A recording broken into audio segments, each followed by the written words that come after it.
Single Dad saw Mom and twins begging for food on Christmas Eve. The truth left him stunned. The snow had just begun to fall when Michael pulled his coat tighter and stared at the blinking lights on his dashboard. Christmas Eve. If you believe in kindness, second chances, and the power of small moments to change lives, please like, comment, share, and subscribe to Kindness True Stories. Also, tell us in the comments, where in the world are you watching from? 3 years ago, this night had meant everything. Stockings above the fireplace, hot cocoa with too many marshmallows, and his daughter Lily's laughter filling every corner of their small home. Now that same home was a museum of silence, every room a reminder of what he had lost. Lily had passed away from a sudden illness at the age of 5, and something inside Michael had died with her that winter. He had kept breathing, kept working, kept existing, but not living. Not really. He drove through the empty town, not because he had anywhere to go, but because sitting still in that house felt like slowly drowning. The streets were bare, shops were dark, and the world seemed to have agreed to leave him alone with his grief. That was when he saw them, standing outside a closed grocery store. Under the pale glow of a flickering street lamp was a woman holding a cardboard sign with shaking hands. Beside her, pressed against her coat, were 2 small children, twins no older than 6. The sign read 4 words, "Need food for my children." Michael drove past them. He made it exactly half a block before his chest. Seized up so tightly he had to stop the car. He sat there for a long moment, staring at his steering wheel. Then he thought of Lily. He turned around. He pulled up slowly, rolled down his window, and looked at the woman. She had dark circles under her eyes and a bruise, faded but still visible along her jawline. Her children were dressed in thin jackets that were clearly not meant for this cold. One of them, the little girl, looked up at Michael with wide, cautious eyes so full of exhaustion and quiet hope that Michael felt his throat close completely. She looked exactly like Lily, not in every feature, not in a way he could explain, but in the way she stood, in the tilt of her chin, in the particular way she held her mother's hand, like she was the one doing the protecting. Michael stepped out of the car. "I'm not going to hurt you," he said quietly to the woman. "My name is Michael. I just want to buy you and your kids some dinner, if that's okay."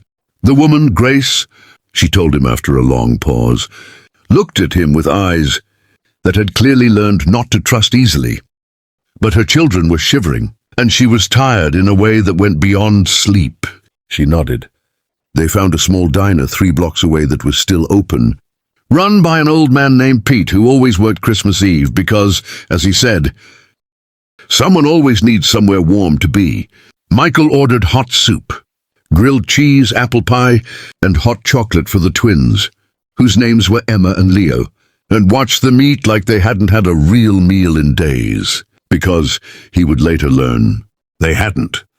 Grace sat across from him with her hands wrapped around a coffee mug, and slowly, carefully she told him pieces of her story. Her husband had been violent. She had escaped 4 months ago with nothing but her children, a single bag and a fierce, terrified love that had kept the 3 of them moving forward, even when forward felt impossible. She'd been working odd jobs, staying in shelters, doing everything she could. But Christmas Eve had found her, with empty pockets and 2 hungry children and nowhere left to turn. Michael listened without interrupting. He recognized that particular kind of exhaustion, the kind that comes not just from being tired, but from carrying something alone for so long that your arms have forgotten what it feels like to put it down. When the meal was over and Pete was beginning to stack chairs, Michael looked at the twins, asleep against their mother's shoulders, and made a decision he hadn't planned and couldn't fully explain. "I have a house," he said. "It's big and it's empty, and I have a guest room with 2 beds. I'm not asking for anything. Nobody should be out in the cold tonight." Grace studied him for a long moment. Then she looked at her children. Then she looked back at him. "Okay," she said softly. "Thank you." That night, Michael put Emma and Leo to bed under warm quilts while Grace stood in the doorway watching. And something about the sight of those 2 small, sleeping faces in the room down the hall from his own A room that had once held a tiny bed and a collection of stuffed animals cracked something open in him that had been sealed shut for 3 years. He did not cry. He stood in the hallway in the dark and simply breathed, and for the first time in as long as he could remember, the silence in the house did not feel like emptiness. It felt like rest. In the weeks that followed, Grace and her twins stayed. First one more night, then a few, then through the new year.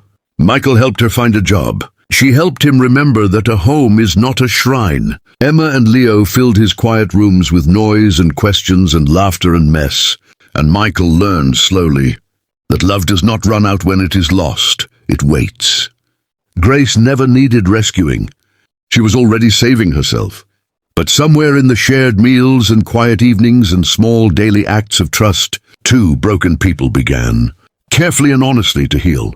Michael had stopped on Christmas Eve thinking he was helping a stranger. He had not known that the stranger would hand him back his own life. If this story moved your heart, please show your support by liking, sharing, and subscribing to our channel, Kindness True Stories, where real human moments remind us that grace finds us when we least expect it and need it most.